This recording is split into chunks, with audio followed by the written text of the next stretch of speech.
Hey folks, it's been a long time, I know, since I've posted a video on YouTube, and the only reason I'm really posting this is because I have been thinking a little bit about some things I was researching back when I was all upset about record keeping, identifications, and things of that nature. So I was kind of remembering back to that time. I was watching a YouTube video and about sexuality. Completely random. I wasn't like thinking about sex in particular. I was just wanting something to kind of keep me entertained on the way home from San Francisco, and this guy Koi Fresco, that was just like the next one down the line.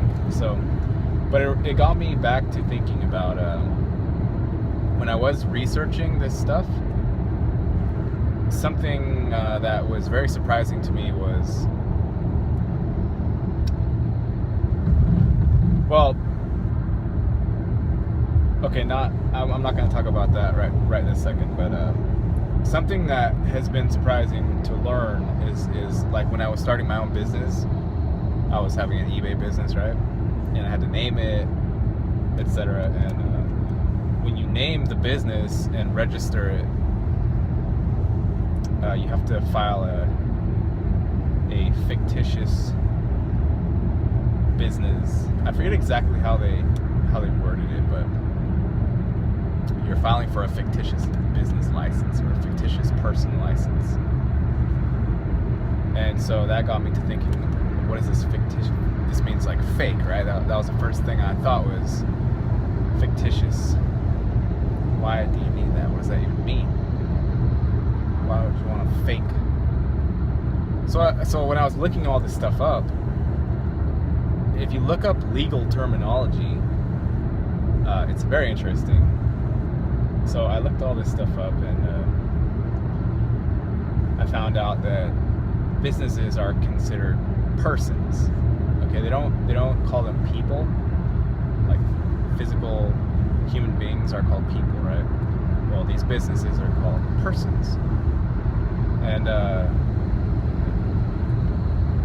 at that point, I was kind of thinking, if a business is considered a person, what are we, the physical beings, considered by, in legal terms, by the same sort of entity that is naming these businesses persons? What are we known as? And back in the day, apparently, us people, flesh and blood beings, right, were known as monsters in Black's Law Dictionary.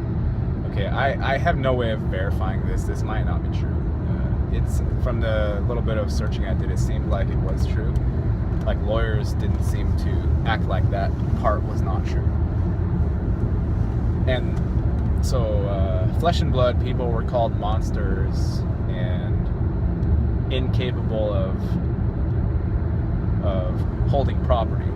Monsters incapable of holding property or assets, right? So I was trying to imagine what this actually meant, because at first sight, it seems like something really cruel. It seems like some sort of it seems like something a slave owner would sort of like say about his cattle or his his slaves or whatever.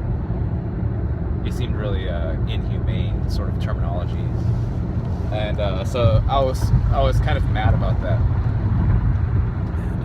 And thinking about it now, my thoughts have changed a little bit. I'm not as mad anymore as I used to be, and that's mainly because I don't drink anymore. When you stop drinking, and also going to AA and getting better connections with other real life human beings, it changes your perspective on things. You're not purely stuck in your own head with your own crazy thought patterns that change every second. So when I think about it now, so a person or a flesh and blood living human being before was known as a monster, right? And this was because they couldn't hold property. called assets.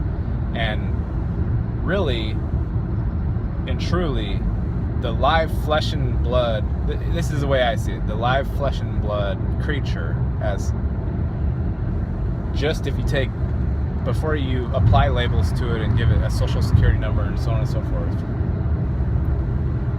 that thing, or that being, I shouldn't degrade in my terminology, but I'm trying to say it from perspective of a lawmaker. So that being, before he has these records attached to him, right?